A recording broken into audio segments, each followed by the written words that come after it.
Hey everyone, it's MoonkinFTW here with a new video, and today we're going to build an Intamin Accelerator in RCT3. Now, if you don't know what an Intamin Accelerator is, it's a roller coaster made by Intamin, and basically the name says itself. It starts with a launch. It has some quick, fast elements, some inversions, generally not a too long of a ride time, very fast, very intense. And we're going to try and replicate this in RCT3. A good example of a real one is this one. It's a Hershey's Storm Runner, and yeah, we're gonna try and make something similar in RCT3. So without further ado, let's get started.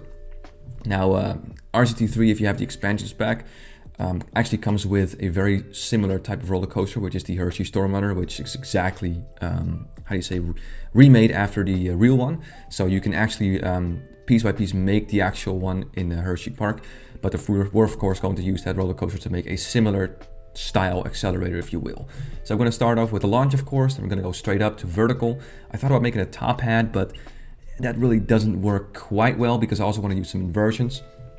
So I thought to myself, I'm going to go vertical, then I'm going to actually make a 90-degree turn and vertically, and then I'll do a bit of an inversion. We go upside down into a dive loop. And I thought to myself, what should I do here? Because again, I want the ride to be fairly short, not too long. So I thought about maybe this, but yeah, I thought about making just one more, sort of like a dive loop, if you will, a double dive loop. And then I'm gonna go ahead and go up again. And here I was thinking, what shall I do? Shall I do a snake dive? It's possible into a 0G roll maybe. That could be possible, but the problem is you're gonna end up diagonal, and that's with this roller coaster in RCT3, the track pieces are actually quite limited, so you have to pick and choose. So I thought about this, okay, this is a nice set of inversions, and I'm gonna go ahead and try make my way back to the station. So I figured I'm gonna do a really good airtime hill to get some really good airtime, and I'm gonna see if I can kind of make it back to the station. Now this does kind of work, except the brake run is a bit too short. It's just not gonna be realistic because of course we're aiming it to be, at least somewhat realistic. So we're just gonna go ahead and extend the airtime hill a little bit with some straight pieces, which I try to avoid, but if one or two straight pieces you add, it's not that big of a deal. So I just compensated a little bit, and now I'm able to actually have a decent size brake run, if you will. And then we go back to the station, and there we go. And from here on out, I'm going to speed up the footage because the roller coaster layout is done. So we're now going to focus on the queue. I'm going to go ahead and make the queue go under the roller coaster, and then have the exit on the other side, kind of like how it would be in a real roller coaster. And I'm just gonna check out the train here to see if it passes smoothly through the roller coaster. So that's all done. So the track layout itself is now done, so we can focus on the surroundings. So first of all, I'm gonna make a path along the roller coaster. And I'm using the stock path for now, which, I'm using it diagonally. It doesn't look quite well, but as I'm going to use a mod called Beastie's Path Cover, you'll see it all come together. So for now, I'm just gonna check out the general layout. And now in terms of color scheme, I wanted to do maybe a yellow track with blue supports, or maybe a silver track with white supports. So for now, I'm just going to keep it blue supports with a yellow track, but I'm going to change it later to white. I thought that would just look a little bit better, and I can always change it back if I want to. So I'm going to add a few stalls, just so the guests have at least some food and drinks and a few toilets here or there. I'm going to open up the park so the guests can actually roam around and make the park or the paths a bit crowded, if you will. Gonna place some handymen everywhere, of course, to make sure that the paths stay clean, and of course a mechanic, so if the roller coaster breaks down, he can fix it. So from here on out, we're gonna go ahead and kill all the supports. We're gonna get rid of these standard supports because they, of course, are very ugly, don't look very well. And from here on out, we're gonna use Moby Steel Jungle, which is a mod for RCT, and it's probably the best mod in terms of custom supports. To make all these supports for the roller coaster. Now this can be quite time consuming, but I'm using the save function for custom scenery, or any type of scenery actually, and this will actually you'll actually be able to make some pre-made designs. Now I made an Intamin Accelerator before, and I have a top hat support right here, so I'm actually going to load up the different park and copy paste this support, and I think I can actually use this for the accelerator I'm building right now. So I'm going to check that out, and actually it works quite well, so I'm really happy with that, because look, these two I just had to copy paste it from the other roller coaster, and it actually saves me a lot of time, so that's really cool. So there you go, that's already a decent amount of support structures done. So from here on out, as you can see, I changed it back to white because I think white and blue just looks a little bit better. From here on out, we're gonna make some some it's new supports, if you will, because I have a few saved designs, but these are different lengths and these are all diagonal too, so I don't have any pre-saved designs for this, so I might actually just save these a little later on, but for now I'm gonna have to work out these custom supports and then go diagonal.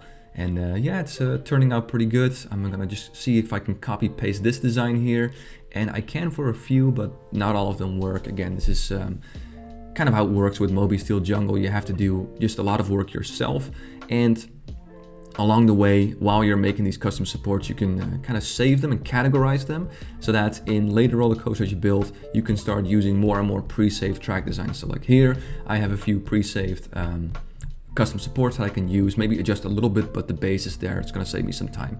So here I'm gonna use a bit wider side support, if you will, because that looks a little bit better. And I'm just going to make sure that the most of these supports here have 2 beams, if you will, and the very low supports I'm just going to use a single one. I'm not sure if that's super realistic, but it doesn't have to be perfect. It should resemble an Intamin Accelerator to a good amount, but it doesn't have to be absolutely perfect.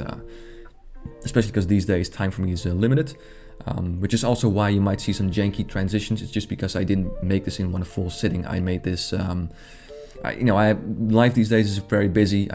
I mean, I started making roller coaster when I was like, I don't know, RCT3, like I was 17 or something. Now I'm 33, so don't have a lot of time these days to play computer games. So for me, it's like a half hour here and 20 minutes there. So if you see some janky transitions, that's just me firing up the game on another day. So we're gonna go ahead and make all the inversions for the top of these elements, if you will, the top of the dive loops. Have to custom make them as well, because I don't have any pre-saved designs for this. And yeah, this footage is sped up 8 times, and as you can see, it actually does take quite a lot of time, and it's not always super interesting or super exciting, if you will, but it is by far the best way to make support for your roller coaster, and it is very rewarding because once it's all done, it looks just the difference is night and day with the standard support. So yeah, it takes a bit of time, but it's definitely worth it if you're trying to make a good realistic roller coaster, if you will. And like I said, the more pieces you make, the more you can save, and then you can load up later and use for later designs. So here we're going to go ahead and actually make these diagonal paths a bit more beautiful. So I'm using a mod called Beastie's Path Covers that allows you to actually make diagonal paths. Now the guest cannot walk on these, but it's just for, it's visually much more pleasing, if you will, aesthetically pleasing. So I'm just going to definitely do that, and it's going to also make a world of difference when it comes to how the park looks or the scenery around the roller coaster. So I'm just going to add all these tiles in, and there you go. That's already the pathing done. So now we're going to focus a bit more on the surroundings. So I'm going to build a small lake here. I had this idea of making a small lake in the middle, and I'm going to put some trees around the roller coaster because, again, I want there to be some foliage. I'm not going to cover the whole map with trees because, again, I want to make sure that the frame rate doesn't drop too much, because if you put a lot of objects in RCT3, the frame rate will drop a lot, even though if you have a really good computer. It doesn't matter. The game is just not optimized that well for big parks, if you will. So I'm going to add some trees, but not a whole lot. So I'm just going to go ahead and make sure that there's at least trees around the area where I'm building the roller coaster. So that looks kind of, again, a bit realistic, some trees and some foliage and whatnot. And yeah, it's all starting to come together quite nicely. Most of the stuff is done, so we're just going to focus on the last few bits and pieces, some foliage here. And for the station, I'm going to also use some mods here. And I'm trying to figure out the design here because it uses 4 blocks. As you can see, one of the supports is actually taking up the space of the station. So I'm going to move that support in just a bit. But first, we're going to make the station. So you have these roofs from an add-on or a mod called SKHR91 or something. It's a really weird name. I don't know why he named it like that. But I'm going to use that and finish off the last support. And that will be it. And there you go, guys. After a couple of hours in total, it's done. This is our Intamin Accelerator. So yeah, it looks pretty good. And without further ado, here's some B-roll footage and of course the POV. Enjoy.